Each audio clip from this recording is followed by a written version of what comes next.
E aí eu fui construindo, né, a minha vida de adolescente ali, depois a minha vida adulta. Bom, o que mais? Que vocês Tipo, têm? tu participava do Grêmio Estudantil, tipo isso? Sim, participava, fazia ações na faculdade para arrecadação de cobertores, roupas de frio. Me envolvia em ONGs de outra cidade, então eu ia para a capital para trabalhar numa ONG que chama Mungazi, que é uma ONG de apoio a refugiados. Que legal. Beijo, Mungazi.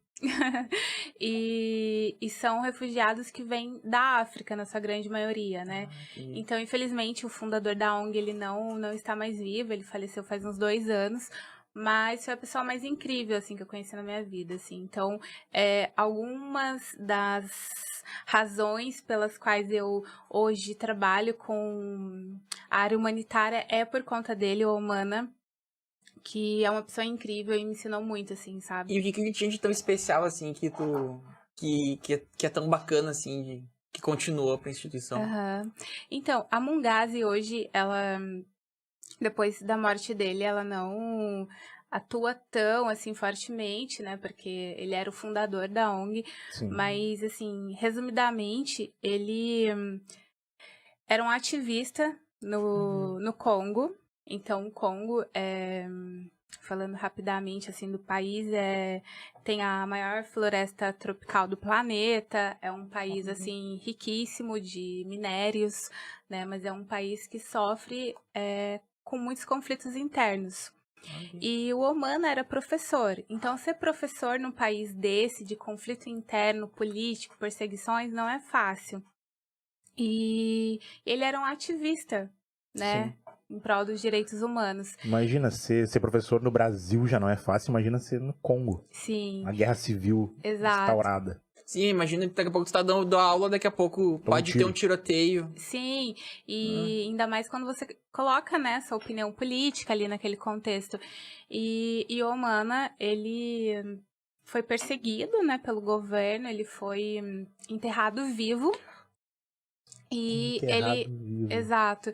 E aí ele foi resgatado pelos Médicos Sem Fronteiras e um dos Médicos Sem Fronteiras era brasileiro. E ele perguntou pra ele. E essa história tem na internet, posso passar o link depois pra vocês lerem lá nos detalhes. Com certeza. E esse médico falou, olha, você sobreviveu, a gente vai conseguir te ajudar, mas assim, todo ensanguentado, né? Ele levou Só por curiosidade, ele foi... Fecharam um caixão, botaram terra em cima e foram embora. E daí os médicos chegaram e encontraram. Eu imagino que mais ou menos era um tiro nele. Ele acharam caiu. que tava morto. Não acharam que tava morto. Deu um tiro, jogaram no buraco e encheram de terra. Ah, não botaram no caixão. Não. Na realidade, assim... Eu sou muito literal, desculpa. A família dele, né... Assim, sofreu vários abusos ali psicológicos, invasão, todo tipo de excesso que vocês podem imaginar. Sim. E ele foi enterrado vivo numa vala, né? Então ele foi esfaqueado, enterrado vivo numa vala. Tá, agora entendi. Guerra, né? Assim, desculpa perguntar os detalhes. Não, imagina. E aí, assim... quando a gente fala de uma pessoa que teve uma história dessa, você imagina uma pessoa com várias questões, né? Emocionais. Imagina. Enfim. E aí esse médico brasileiro falou, olha, se você continuar aqui, você vai ser morto, né? Então, você precisa ir para algum país. Aonde você quer se refugiar? Ele falou, olha, eu quero ir pro Brasil. E aí fizeram todo o trâmite, ele veio pro Brasil. E com o apoio de algumas pessoas, ele... foi acolhido numa casa e tudo mais. E aí, eu tô contando os detalhes, né? Não sei se é necessidade. Tem. É cultura, é história, é real. Isso é maravilhoso. E aí ele tava num ônibus e assim, o mundo é muito pequeno mesmo, né? Ele tava num ônibus e ele só falava francês. E eu nem sabia dessa história até então, mas o meu professor tava nesse ônibus. Olha. E aí, o meu professor também fala francês e começou a conversar com ele, ele contou a história e ele ficou morando 1 mês na casa desse meu professor e ele ajudou ele, né, a pagar o aluguel. E aí, a ideia dele foi, bom, se eu tô numa casa, tô segura agora, preciso ajudar alguém. E aí, ele fundou a ONG dele.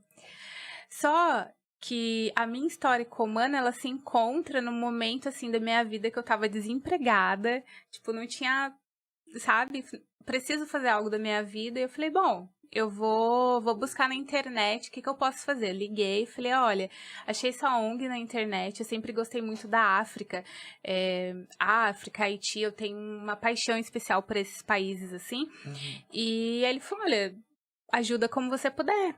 E aí eu fiz um vídeo, enfim, e aí eu consegui doações e fui para São Paulo. E quando eu cheguei lá, eu fui com aquele pensamento assim, nossa, como que eu vou acolher essa pessoa? Como que eu vou conversar com ele? Sim. Pergunto da história dele ou não? Porque isso que eu tô contando para vocês, eu tinha lido nessa reportagem, né? Não foi meu professor que me contou. E ele já tinha aprendido português ou tu falava francês já? Não, ele já estava falando português. Só que até então eu não sabia que o meu professor também conhecia ele. Nossa, sim. Olha isso. Bem pequeno. Efeito borboleta total. Não? Muito, sim, muito. Total. E aí quando eu cheguei lá, eu falei, bom, eu vou encontrar alguém assim super sério, né, um semblante sofrido, e eu nunca me esqueço, assim, o sorriso dele era tipo um sol, assim, sabe? Ai, que amor. Que legal. Não, a pessoa mais incrível que eu conheci na minha vida, assim, e assim, muita força, muita vontade de fazer a diferença, sabe? E então, aprendi muito com ele, assim, porque quando você conversa com pessoas que têm histórias de vida, como a do Humana, como tantas outras pessoas, você entende o nosso lugar de privilégio.